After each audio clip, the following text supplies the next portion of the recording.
বাটা মাছের এই রেসিপিটা থাকলে নিমিষেই এক থালা ভাত কিন্তু শেষ হতে বাধ্য। যারা বাটা মাছ খেতে পছন্দ করে না তারাও কিন্তু একবার এইভাবে ট্রাই করে দেখতে পারো। খেতে কিন্তু খুবই টেস্টি হয় আর বানাতেও কিন্তু খুবই অল্প সময় লাগে। তাহলে চলো রেসিপিটা শুরু করা যাক। আর রেসিপিটা যদি ভালো লাগে অবশ্যই একটা লাইক, কমেন্ট, শেয়ার আর সাবস্ক্রাইব করে দিও।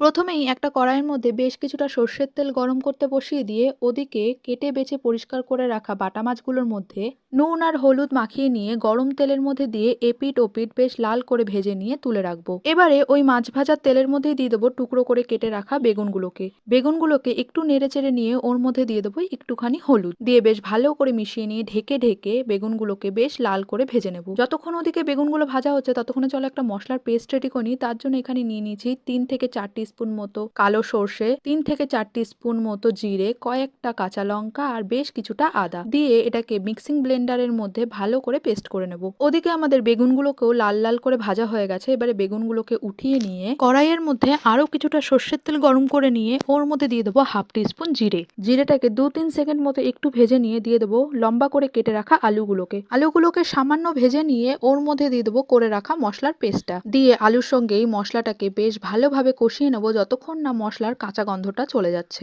মশলাটাকে বেশ ভালোভাবে কষিয়ে নেওয়া হয়ে গেলে ওর মধ্যে দিয়ে দেবো 1 টিস্পুন হলুদ গুঁড়ো আর 1 টিস্পুন লঙ্কা গুঁড়ো, সাথে দিয়ে দেবো নুন।